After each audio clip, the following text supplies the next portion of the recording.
बिस्मिल्लाहिर्रहमानिर्रहीम। अस्सलामुअलैकुम। आप देख रहे हैं K92 न्यूज और मैं हूं नाइला भट्टी। शामिल करते हैं आज की अहम खबरें। जी औज़ुबिल्लाहिमिनश्शैतानिर्रजीम बिस्मिल्लाहिर्रहमानिर्रहीम। इस मौके पर मैं ये कहना चाहूँगा कि हमारी बहुत से फॉरेन डिप्लोमेट से हमारी मुलाकातें रही इस्लामाबाद में।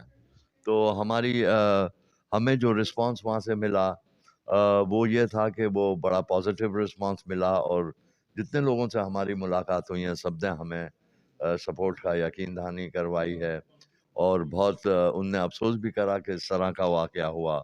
और इंशाल्लाह अब हम जो हैं देखना चाहते हैं कि इंशाल्लाह हम और सपोर्ट एक्यूमुलेट कर लें इन द फ्यूचर ईयर्स, ताकि यह हैगा कि क्योंकि हम तो देखें हम जो जूनागढ़ के इशू को लेके चल रहे हैं, we are taking this on diplomatic and public relationing grounds के ऊपर हम लेके चलेंगे। सो बाकी हमारे जो हैं कोई खुदा ना करे ऐसे कोई अज़ाइम नहीं हैंगे कि हमारे कोई इसको कहते हैं कि कोई दूसरे अज़ाइम हो सिवाय इसके कि हम इसको एक बड़े पीसफुल मैनर से लेके चलना चाह रहे हैं, ऑनर एंड डिग्निफाइड मैनर। अमन की तहरीक है जूनागढ़। हाँ, कश्मीर के इशू को उठाया जा रहा है, जूनागढ़ के इशू को क्यों नहीं हाईलाइट किया जा रहा? देखें देखें अक्सर हमारी यूथ को पता ही नहीं कि जूनागढ़ हमारा हिस्सा जी था। जी जी बिल्कुल। देखें मैं तो ये कैंपेन को लेके चल रहा हूँ 1985 से।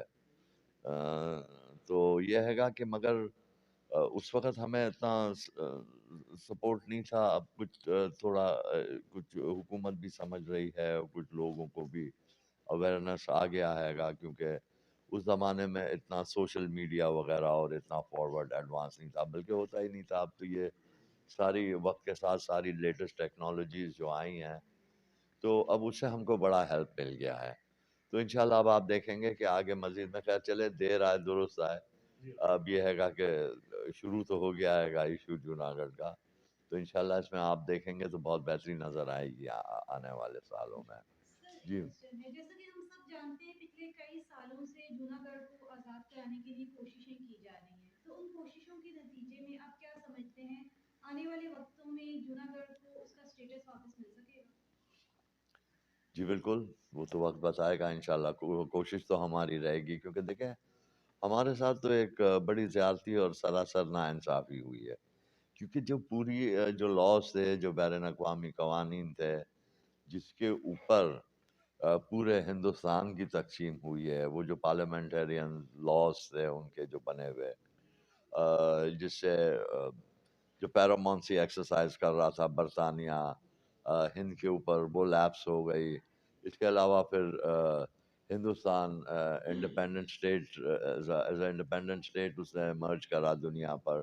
फिर उसमें से पाकिस्तान वजूद पर आया दुनिया के नक्शे पर, और इसके साथ फिर जितनी आपकी जो जो रूलर्स थे, सॉवरेन रूलर्स, और उनकी जो रियासतें थी वो इंडिपेंडेंट एंड सॉवरेन हो गई दोबारा से, रीगेन देयर सॉवरेनिटी। और उनके जो सॉवरेन रूलर थे उन्हें ये राइट दिया गया कि whether to accede to the dominions of Hindustan, या वो चाहें तो एक्सीड करें to the dominions of Pakistan, या फिर अगर जो वो चाहें तो इंडिपेंडेंट रहें, जैसे हैदराबाद तक करने कोशिश करी। तो वो मगर फिर हिंदुस्तान ने उसे भी एक्सेप्ट नहीं करा, वहाँ भी फिर फौज फौज भेजी और कब्जा लिया। तो ये तो एक बड़े तयशुदा लॉज के तहत ये हुआ था।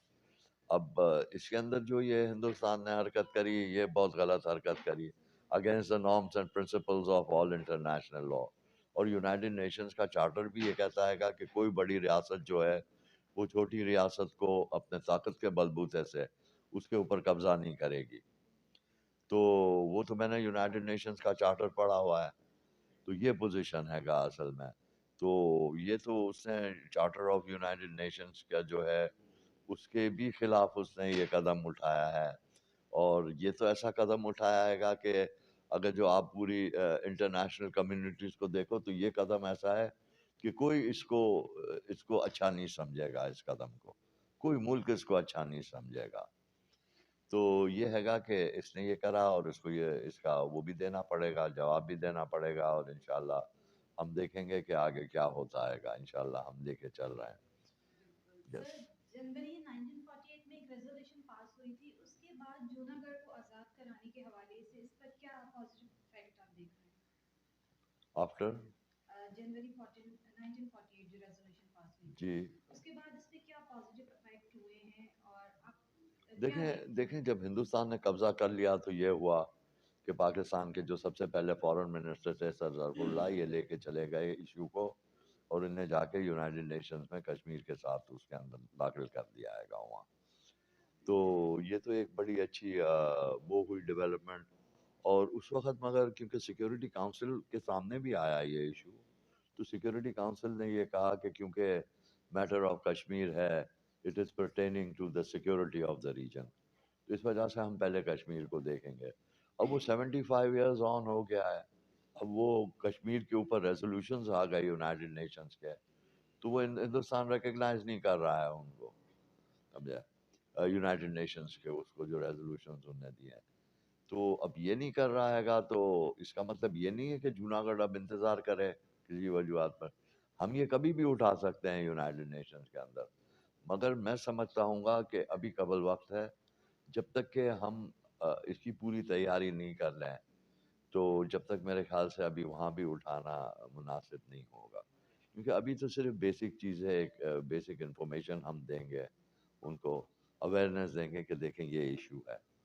फिर ज़ाहिर है वो यहाँ भी जैसे वो डिप्लोमेट्स ने कहा कि हम जो है हमारी काउंसिल में ऊपर डालेंगे और हम डिस्कस करेंगे अपने आपस में, जो उनकी जो है वो एक जो इनकी जो एक वो कॉमनवेल्थ टाइप की जो बनी हुई है कि इनकी यूरोपियन यूनियन जिसे कहते हैं ये, उसके अंदर भी है उसको ये अपने जो मुल्क हैंगे उसके अंदर जो रिप्रेजेंटेड है जिनने एक्सेशन करा है द यूरोपियन यूनियन, वो करेंगे डिस्कस इसके अंदर बैठ के तमाम मुल्क, मगर ये हुकूमत के जो मामला हैं they take time you know. अब तक के लिए इतना ही। मजीद खबरों और अपडेट से बाखबर रहने के लिए देखते रहें K92 न्यूज।